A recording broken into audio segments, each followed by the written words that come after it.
de regreso.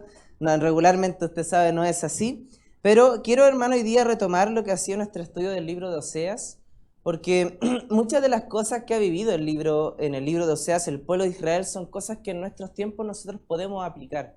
Algo que debemos saber de la Escritura, hermano, es que cuando usted la lee, y quizá usted dice, no entiendo esto, no entiendo estas cosas, hay algo importante en el fondo de todo eso.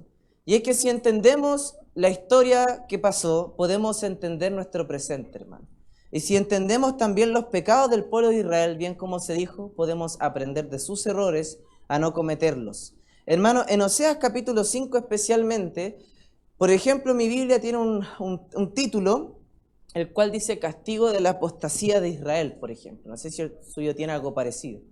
Sin embargo, hermano, en medio del castigo hay una profunda gracia del Señor, hay una profunda preocupación y amor del Señor. Porque usted se pregunta, hermano, ¿qué debe llenar nuestro corazón? ¿Qué debe desear el corazón del Hijo de Dios? Y la respuesta es muy simple, hermano. Su corazón debe estar lleno de los deseos de Dios. Su corazón debe estar apasionado por lo que Dios quiere, o debe estar quizás a veces triste por las cosas que a Dios lo ponen triste. ¿Qué está buscando el Señor, hermano, en este mundo? ¿Qué está buscando el Señor en este lugar? Debe ser la pregunta, hermano, que nosotros debemos hacernos constantemente y ver si estamos alineados con los deseos de Dios o estamos viviendo una vida vana, terrenal, infértil. Antes, dejando su lugar aquí en Oseas, quiero que me acompañe al libro de Ezequiel, hermano. El libro de Ezequiel son dos libros antes de Oseas. Antes de Oseas está Daniel y antes de está Ezequiel. Y Ezequiel capítulo 33, el versículo 11, vea aquí lo que dice la palabra. Dice Ezequiel 33, el versículo 11. Diles, vivo yo, dice Jehová el Señor, que no quiero la muerte del impío, sino que se vuelva el impío de su camino y que viva. Volveos de vuestros malos caminos. ¿Por qué moriréis, oh casa de Israel? Hermano, se da cuenta que el deseo de Dios en este impreso lugar, siendo la mención a la casa de Israel, y Oseas, un pasaje que está hablando sobre Israel, nos muestra cuál ha sido el deseo de Dios para este pueblo. Y ese deseo ha sido la conversión de estas personas. Si hay castigo, si hay juicio, si hay problemas, es solamente para que el pueblo pueda retornar a donde siempre tuvo que estar. Y eso es en los caminos de Dios. Ese es el deseo de Dios. No que las personas mueran en sus delitos y pecados, sino que vengan al arrepentimiento y pongan su fe en Jesucristo siendo salvos por la eternidad. Pero la pregunta, hermano, ¿es ese nuestro deseo? ¿Es ese el deseo que tenemos, hermano? ¿Estamos llenos de ese mismo deseo? Hermanos, hoy día mismo mueren muchas personas en sus pecados y nosotros no podemos quedarnos indiferentes a esto. En nuestro país, hermano, ¿sabe que la estadística arroja que cada 3.5 minutos una persona muere? Por lo tanto, significa, hermano, que desde que quizás el culto comenzó hasta que termine, que usted vuelva a su casa, habrán muerto más de 20 personas. Y la pregunta es, hermano, ¿cuántos de ellos conocían a Jesucristo como Señor y Salvador? ¿Cuántos de ellos han muerto hoy y ya han llegado a una condenación eterna? Yo tengo seguridad, hermano, en mi vida personal de que Dios me ha salvado. ¿Usted tiene la misma seguridad, hermano? Bueno, hermano, eso es muy gozoso, pero a la misma vez, hermano, es muy triste pensar que nosotros podamos encerrarnos o encasillarnos en estas cuatro paredes, hermano.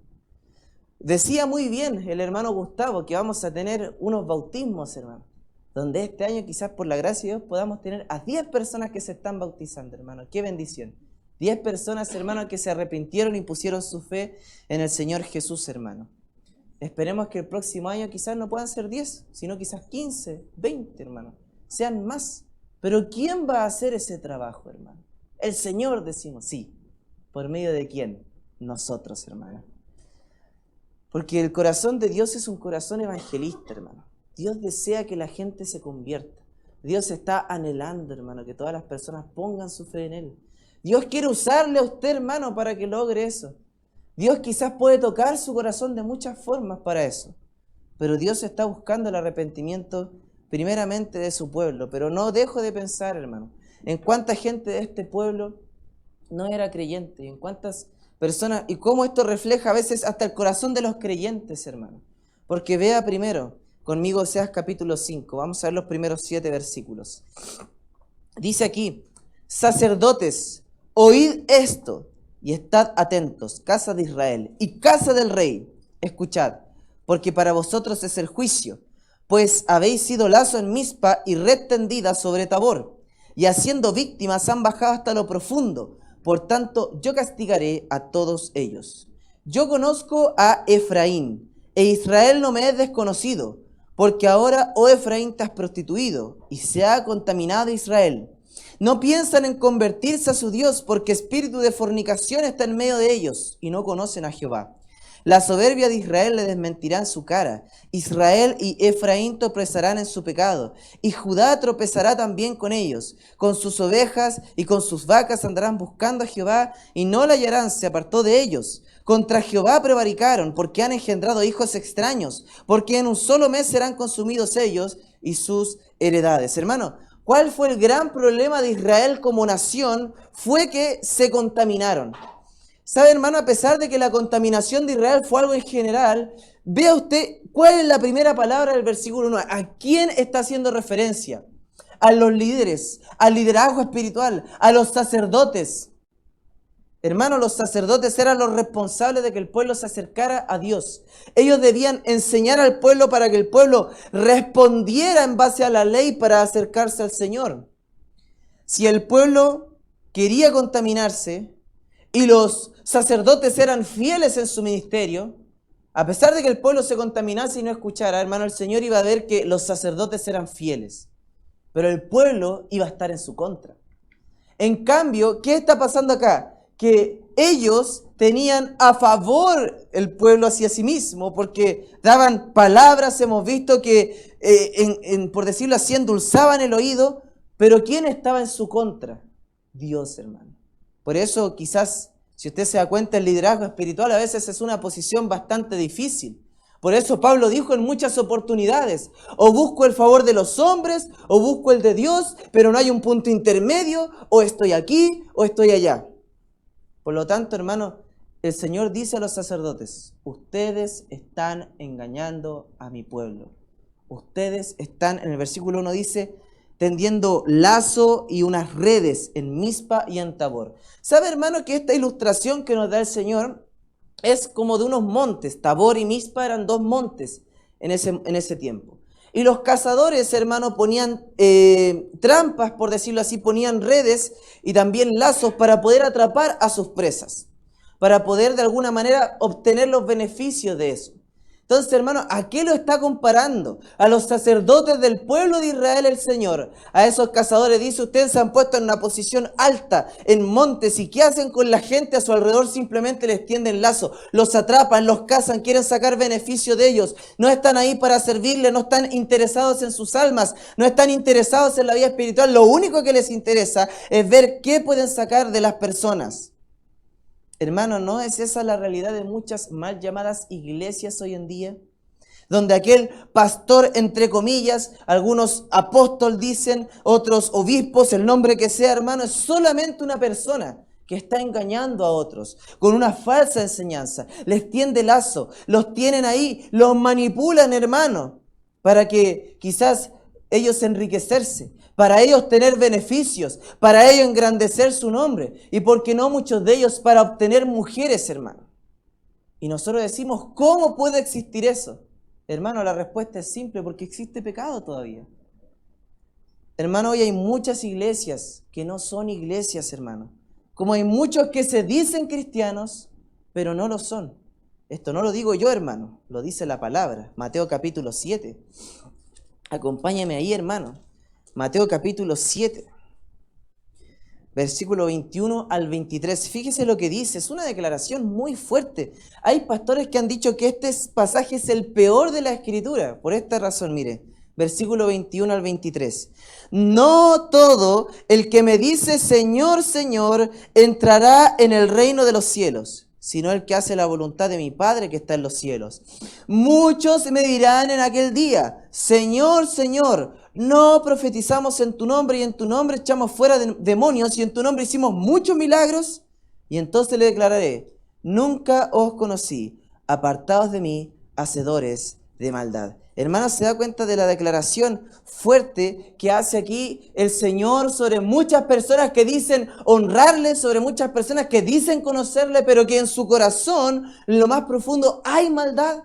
Y el Señor dice, ellos ni siquiera van a entrar a mi presencia, porque no son creyentes de verdad. Porque un creyente de verdad da buenos frutos, hermano. Un creyente de verdad se preocupa, hermano, por su vida espiritual. Un creyente de verdad está hablando de Cristo a otros. Un creyente de verdad está orando. Un creyente de verdad lee la Biblia. Un creyente de verdad evangeliza, sirve, da la obra del Señor, hermano. Se congrega, hermano. Eso hace un creyente de verdad.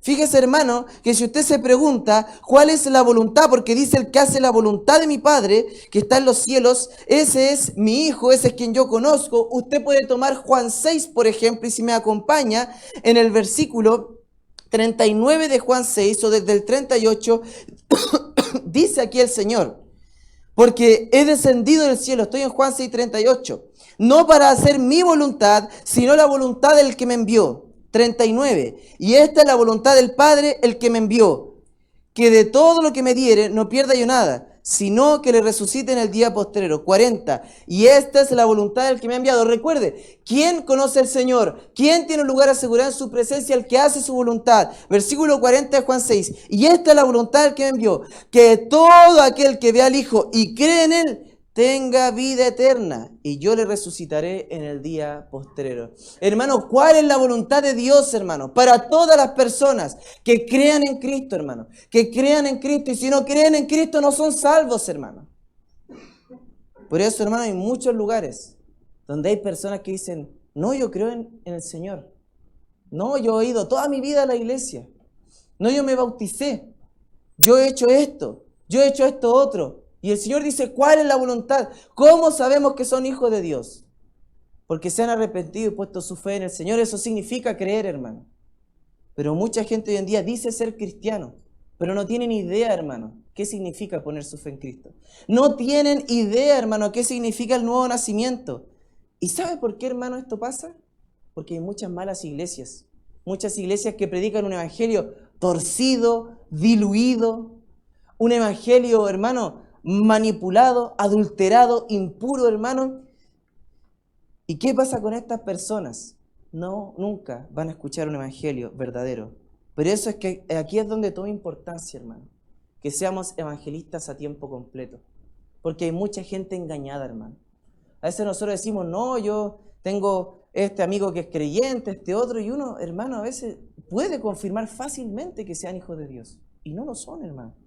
Personas, y debemos estar orando por la salvación de otros. Debemos ser personas que están invitando acá a la iglesia. Por ejemplo, a veces decimos cosas que parecen buenas pero son malas, hermanos, o están erradas. Decimos cosas, no, si no importa a qué iglesia vayan.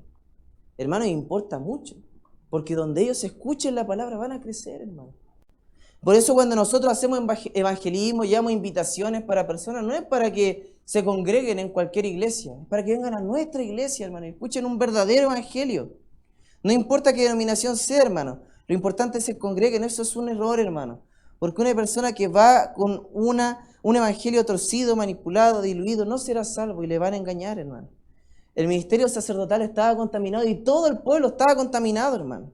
Todo el pueblo, ellos habían, dice el versículo 2, que habían llegado hasta lo más profundo, es como que habían tocado fondo. Eso es lo que está tratando de decir aquí el profeta. Está diciendo que ellos tocaron fondo. Ellos ya están en la idolatría máxima, están totalmente contaminados. Y hermano, cuando vemos esto, es que el Señor, por decirlo así, desea cambiarles, hermano. Más adelante lo va a ver que Él desea que se conviertan, vamos a concluir eso.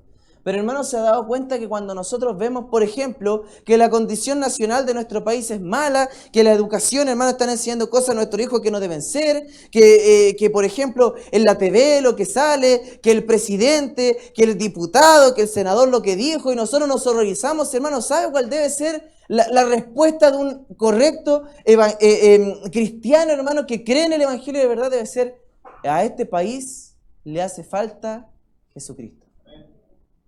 Eso es, hermano. A veces nosotros decimos, oramos, Señor, trae paz a nuestro país. Hermano, ya vino el príncipe de paz. No va a haber paz sin Jesucristo, hermano. Por lo tanto, ¿qué es lo que necesitamos? Llenarnos del deseo de Dios, hermano. Hay muchos lugares, hay muchas iglesias, hermano, contaminadas. Nuestro propio país ha tocado fondo, si queremos verlo de esa forma, el mismo mundo, hermano. Pero hay una necesidad de Jesucristo, hermano. Que Él sea predicado, que Él sea escuchado. Dice más adelante en los versículos 3 y 4 que ya leímos, que el Señor conoce a Efraín, y Efraín, hermano, era si volvemos al punto de que el reino de Israel eran 10 tribus en el norte, el reino de Judá 2 en el sur, el reino de Israel, la que más se contaminó fue Efraín, una de las tribus, una de las 10 tribus. Por eso dice, yo conozco a Efraín, e Israel no me es desconocido. Lo que está diciendo es, yo conozco tus obras. Yo conozco tu corazón. Versículo 4, no piensan en convertirse a su Dios, porque espíritu de fornicación está en medio de ellos y no conocen. Luego dice, la soberbia de Israel le desmentirá en su cara. ¿Por qué, hermano?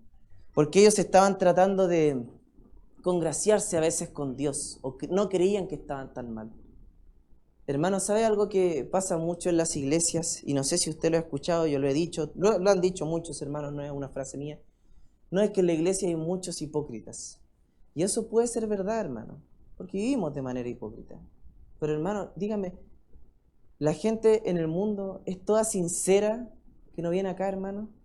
Luchamos nosotros por lo menos con la hipocresía, pero en el mundo no, el inconverso no lucha con eso.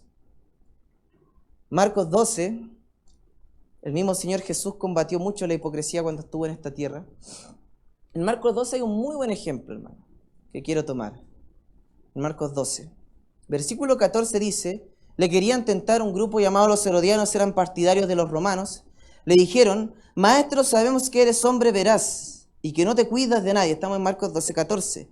Y fíjense lo que dicen ellos, porque no miras la apariencia de los hombres, sino que con verdad enseñas el camino de Dios. ¿Es lícito dar tributo a César o no? ¿Daremos o no?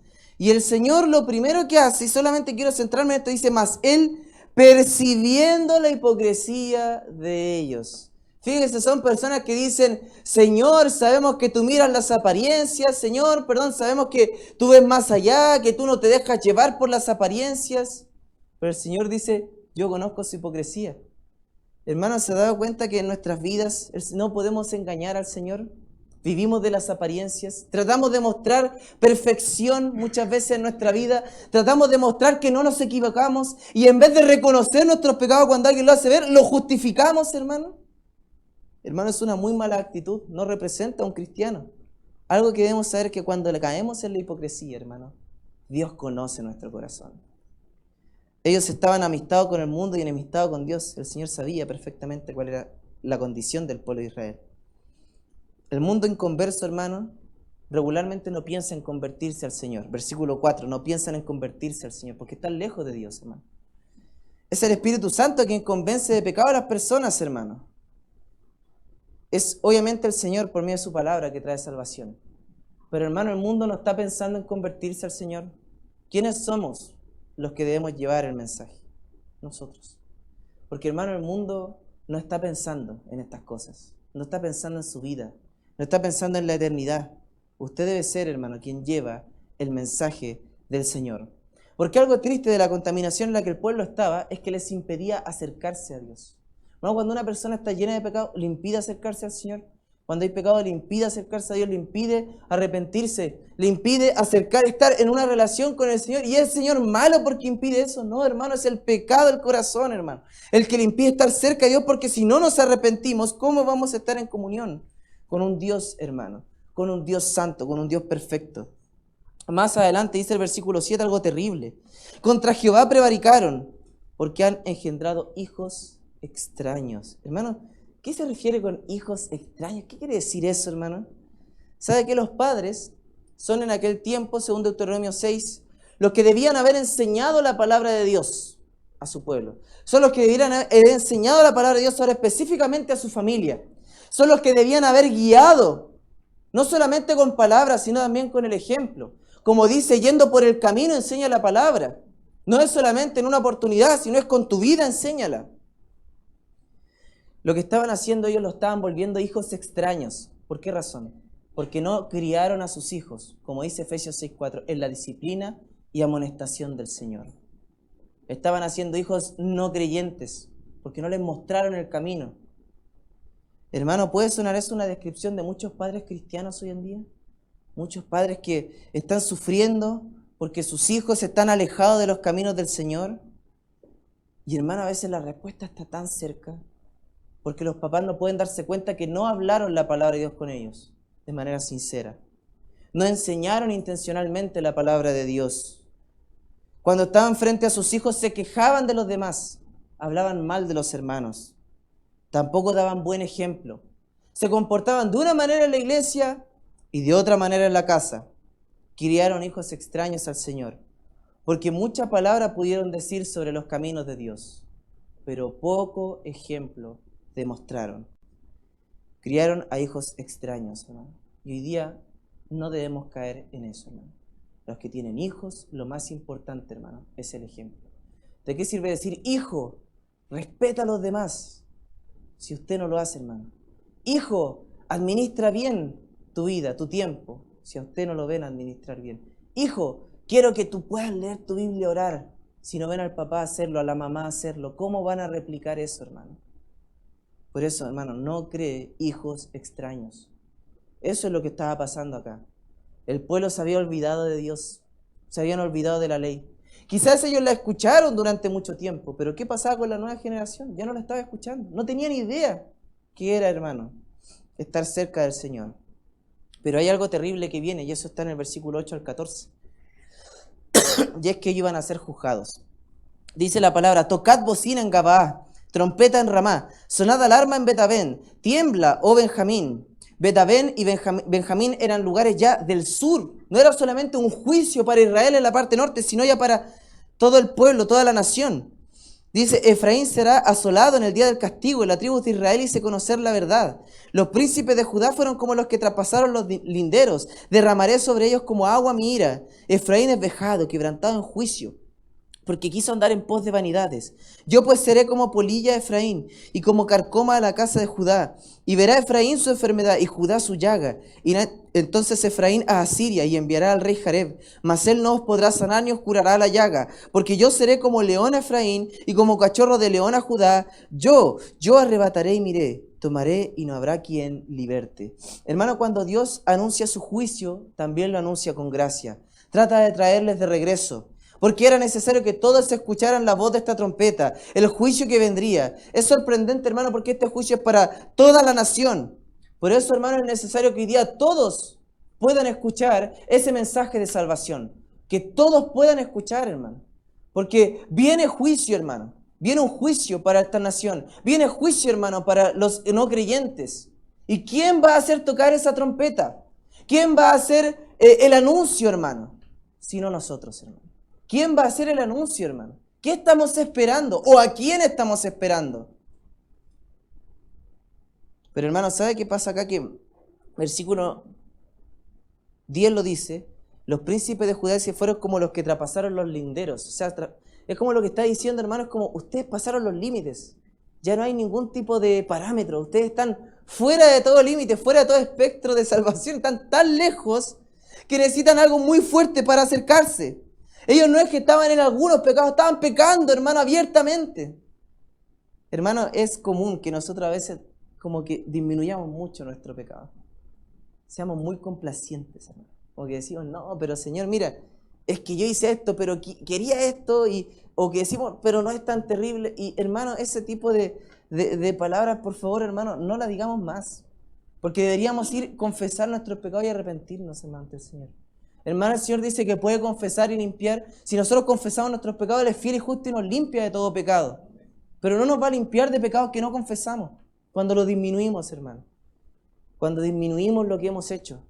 Hermano, mejor reconocer lo que hemos hecho y arrepentirnos, porque sabemos que el Señor nos va a perdonar. Pero creemos que la solución es todo lo contrario. Es minimizar nuestro pecado. Hermano, no es esa la solución. La solución está en Dios y acercarnos a Él.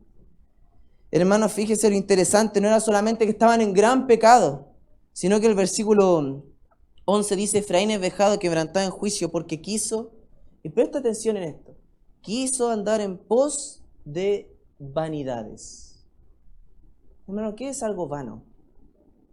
¿Qué es vanidades, hermano? Deberíamos preguntarnos, porque está el Señor diciendo que están contaminados, están mal, van a ser juntados por esto, van a ser juzgados porque están en pos de vanidades. ¿Y qué significa andar en pos de vanidades? Quizás deberíamos leer un libro, hermano, que nos habla de las vanidades de la vida. Vamos a Eclesiastés capítulo 1. Vamos a Eclesiastés capítulo 1. Fíjese lo que dice el versículo 16. Bueno, el versículo famoso, capítulo 1, versículo 2. Vanidad de vanidades. Todo es vanidad. Todo lo que hallábamos sin Cristo es vanidad. Versículo 16. Hablé yo en mi corazón diciendo: He aquí, yo me he engrandecido y he crecido en sabiduría sobre todos los que fueron antes de mí en Jerusalén, y mi corazón ha percibido mucha sabiduría y ciencia. Dediqué mi corazón a conocer la sabiduría, también a entender las locuras y los desvaríos. Conocí que aun esto era aflicción de espíritu, porque en la mucha sabiduría y mucha molestia, y quien añade ciencia, añade dolor. ¿Y qué dice el Señor de esto? Que eso es vanidad. Cuando nosotros nos decimos, oye, este tipo es súper inteligente, súper sabio, mira todo lo que sabe, tiene carrera, diplomados, tiene todo esto. ¿Y qué dice el Señor de eso si no está Cristo en medio de ellos? Vanidad, hermano. Andando en pos de vanidades. Capítulo 2, versículo 1 dice: Dije yo en mi corazón, ven ahora te probaré con alegría y gozarás de bienes, mas he aquí todo esto también era vanidad. Fíjese, hermano, que dice el mundo, no, mira, ellos no necesitan a Dios porque ellos ya son felices. Ellos lo pasan bien, son un pueblo contento, hermano. Mucha gente dice, deberíamos ser como Finlandia, número 1 de países felices en el mundo. Hermano, ¿y quién dice eso? ¿Un hombre? ¿Qué no importa lo que dicen los hombres o lo que dice Dios? Hay países donde esto no pasa. ¿Qué importa eso, hermano? Son gente, ¿qué dice Dios de esto? Vanidad, hermano. Vanidad. Porque esa felicidad un día se va a acabar. ¿Y qué va a pasar, hermano? Tristeza y lloro eterno. Vanidad. 2. A la risa dije, enloqueces, y al placer, ¿de qué sirve esto? Propuse en mi corazón agasajar mi carne con vino, y que anduviese mi corazón en sabiduría, con retención de la necedad, hasta ver cuál fuese el bien de los hijos de los hombres, el cual se ocupan debajo del cielo todos los días. Engrandecí mis obras, edifiqué para mí casas, planté para mí viñas, me hice huertos y jardines, y planté en ellos árboles de todo fruto, me hice estanques de agua para regar de ellos el bosque donde crecían los árboles, compré siervos y siervas, y tuve siervos nacidos en casa, también tuve posesión grande de vacas y de ovejas, más que todos los que fueron antes de mí en Jerusalén. Me amontoné también plata y oro y tesoros preciados de reyes y de provincia. Me hice de cantores y cantoras, de los deleites de los hijos de los hombres y de toda clase de instrumentos de música. 10. No negué a mis ojos ninguna cosa que deseaba, ni aparté mi corazón de placer alguno, porque mi corazón gozó de todo mi trabajo, y esta fue mi parte de toda mi faena. 11. Miré yo luego todas las obras que habían hecho mis manos, y el trabajo que tomé para hacerlas, y aquí todo era vanidad y aflicción de espíritu, y sin provecho debajo del sol. Hermano, a veces lo que aspiran los hombres, el Señor dice, es vanidad. No sirve de nada. ¿De qué sirve, hermano, buscar, como se dice, superación profesional, si eso le va a costar, hermano, estar en los caminos del Señor? ¿De qué sirven estas cosas, hermanos, si no está Dios guiando esos planes? A veces decimos, Dios me está guiando a esto. Y a veces eso significa no estar en la iglesia, o no estar cerca de la iglesia, o no estar cerca de una iglesia. Hermano, Dios no está guiando eso. Qué vanidad. No nos dése cuenta, hermano. Tiene un hombre que vivió todo ese camino, todo ese proceso, y le está diciendo es vanidad. Dice, yo tuve muchas cosas. Dice, tuve casa en donde me cansé. Y eso es vanidad. A veces decimos, no, si yo tuviera mi casita ahí en la playa estaría contento, que así me relajo. No, hermano, el Señor dice, es vanidad esas cosas si no lo usamos para el Señor. Hermano, ¿en qué andaba el pueblo? En pos de vanidades. A veces es una muy buena descripción del pueblo de Dios. Nos congregamos cuando hay tiempo. Damos cuando no tengo que usarlo en otras cosas. Vienen mis vacaciones. ¿Cómo voy a sacar de ahí para dar a la obra? Tengo que poner más dinero en las vacaciones. Tengo que comprar esto. ¿Cómo voy a estar dando a la obra si tengo que comprarme estas cosas? Hermano, vanidad. andar en pos de vanidades. Hermano, hoy día es común que la gente ande en pos de vanidades. Estamos tan sumergidos en eso, hermano, que un estilo de vida simple, hermano, es un estilo de vida criticable totalmente. Tenemos que buscar más, más, más. Muchos cristianos se comportan de esta manera, pero hay algo aún más interesante, hermano. Versículos 13 y 14. Dice, y verá Efraín su enfermedad, Judá su llaga. Fíjese, verán, saben que algo está mal, saben que algo está pasando. Versículo 13, la mitad dice, irá entonces Efraín a Asiria y enviará al rey Jareb, mas él no os podrá sanar, ni os curará la llaga. ¿Sabe, hermano? Ellos dijeron, parece que hay algo mal en nosotros. ¿Y qué buscaron? A un rey asirio. Hermano, en vez de buscar la palabra del Señor, en vez de buscar la ley de Dios, en vez de buscar a Dios, hermano, decidieron buscar la solución en hombres, hermano. ¿Sabe qué pasa mucho eso? Con los problemas del corazón. Tenemos problemas en el corazón y ¿qué buscamos, hermano? Motivadores. Buscamos psicólogos, hermano. Y estamos buscando los problemas de los que Dios ya ha dicho algo. Terapias, motivación, cosas, hermano, consejos de hombres a nuestra vida, cuando deberíamos estar buscando el consejo de Dios. ¿Cree usted, hermano, que aquí está la palabra de Dios? Entonces, hermano, crea que Dios le ha dado todo lo necesario para la vida y la piedad. Pero vea un último pasaje, hermano, versículo 15, como conclusión, hermano, porque ellos han sido angustiados. Fíjese el 15, dice, andaré y volveré a mi lugar hasta que reconozcan su pecado y busquen mi rostro. En su angustia me buscarán. El Señor al final de todo, hermano, quiere traerles hacia sí mismo. En este último versículo usted ve el corazón de Dios, hermano. ¿Sabe, hermano, que a mí me sorprende cuando nosotros como creyentes decimos, no, es que el Dios del Antiguo Testamento era como fuerte, vengativo, juicio, ira, y el Dios del Nuevo es como amor, paz, misericordia, bondad? Y hermano, no es así. No es así, usted no tiene un Dios diferente, hermano. Vea cómo Él quiere, hasta que reconozcan su pecado y busquen mi rostro. Dios está esperando que le busquen, hermano. Dios le está llamando, pero ellos no quieren buscar. Dios siempre ha estado buscando a su pueblo. Fíjese que Él dice, cuando busquen mi rostro, esto es algo que beneficia al pueblo, es algo que bendice al pueblo. Hermano, cuando usted lee su Biblia, usted no está haciendo un ejercicio, hermano, para estar bien solamente. Hermano, le beneficia profundamente a usted pasar tiempo con el Señor. Cuando pasa tiempo en la oración, el que pierde no es Dios, hermano, pierde usted. Cuando falta a la iglesia, el que pierde no es Dios, pierde usted, hermano. Cuando usted no da a la obra, el que pierde no es Dios, hermano. Está usted perdiendo bendiciones a su vida, hermano. Usted pierde, es el único que pierde, pero cree que gana, hermano. Y no es así. Fíjese lo que estoy diciendo, está en Números capítulo 6, versículos 22 al 27. Fíjese cómo dice el Señor. Números 6, versículo 22. Números 6, 22 dice, Jehová habló a Moisés diciendo, habla a Aarón, y a sus hijos y diles, así bendeciréis a los hijos de Israel, diciéndole. Fíjese, así bendeciréis, hermano. Versículo 24, Jehová te bendiga y te guarde. Jehová haga resplandecer su rostro sobre ti y tenga de ti misericordia. Jehová alce sobre ti su rostro y ponga en ti paz.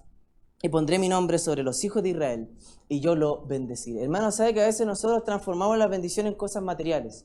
Decimos, tengo más dinero, he sido bendecido por el Señor. Tengo más cosas, he sido bendecido por el Señor.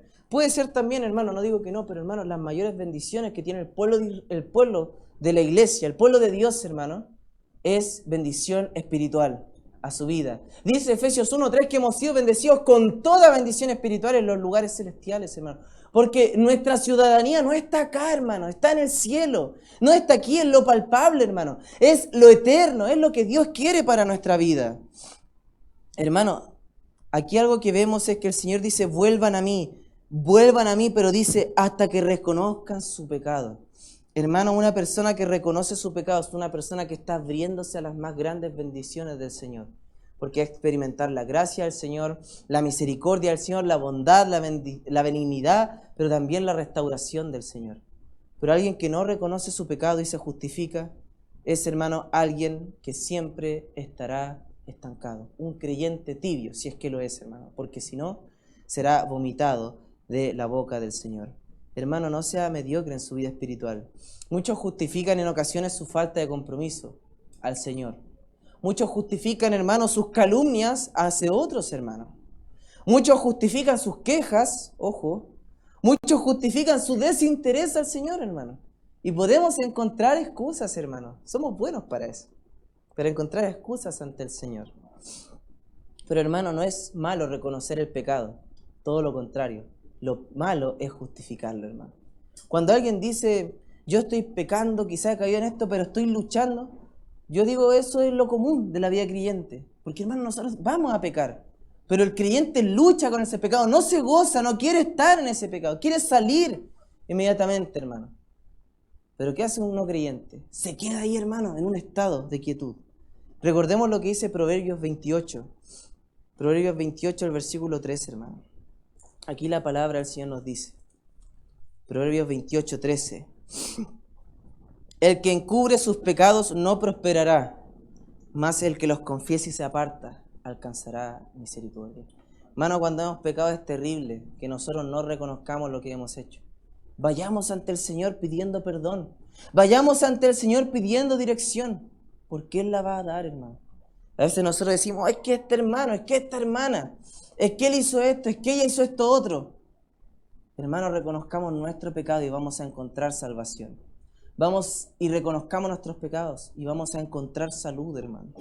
Pero ¿se ha dado cuenta esa persona que uno habla y quizás uno nota el pecado y dice, no, es que no era por eso, es que fue así, fue asá? Hermano, reconocer el pecado es el camino para el perdón y la madurez espiritual. Por eso, hermano, debe saber algo usted. Dios está en el negocio de cambiar las vidas y de salvar las almas. A nosotros, hermano, está constantemente llamándonos para que cambiemos nuestra alma y nuestro corazón. Pero con la gente de fuera, Dios está profundamente interesado en que escuchen su palabra y vengan ante Él, hermano. Que toda rodilla se doble, hermano. Que sea nuestra meta y nuestra oración en esta vida, hermano. Que podamos hacer que la mayor cantidad de personas se acerquen al Señor. Quizá usted ahora ha llegado con pecado acá, hermano. Ha llegado con cosas incorrectas en su vida. Se ha dejado llevar por el enojo, la murmuración, la calumnia, la queja, la ira, la fornicación, etcétera, hermano. Quizás tiene pecado ahora, posiblemente, hermano. No deje salir de este lugar, hermano, sin haberse arrepentido ante el Señor. No lo justifique y diga en su corazón, Señor, perdóname, perdóname. Porque aquellos que reconocen su pecado y busquen el rostro del Señor, hallarán salvación. Pero aquellos que lo justifican y no se apartan, hermano, no prosperarán. Dios sea dirigiéndonos, hermano, para ser predicadores eficaces del Evangelio. Ve aquí, hermano, yo no veo un Dios malo al castigar a su pueblo, veo un Dios amoroso, porque en su angustia, hermano, en su angustia ellos pueden escuchar, hermano. A veces nosotros pasamos tiempo de angustia porque el Señor nos está hablando, nos quiere enseñar algo, hermano. A veces pasamos, hermano, malos momentos económicos porque no hemos administrado bien lo que tenemos. ¿Cómo el Señor nos va a dar más? A veces pasamos malos momentos familiares para darnos cuenta que algo, hermano, estamos haciendo mal. Pero a veces oramos por el síntoma y no por el problema de fondo, hermano. Decimos, Señor, por favor, dame algo que solamente mejore el externo, lo fuera, cuando deberíamos estar orando que el Señor nos dé arrepentimiento, que el Señor nos dé salvación, hermano, que el Señor nos dé salud espiritual a nosotros y a nuestra familia. Quizá hoy día usted necesita arrepentirse de sus pecados, hágalo. Y quizás necesita pensar en aquellos que le rodean y no han puesto su fe en Cristo, para que usted sea alguien que no se queda en silencio, o está orando por ellos, o está predicándoles el Evangelio, hermano. Así que usemos nuestra vida para que otros conozcan a nuestro Señor. Oremos, hermano.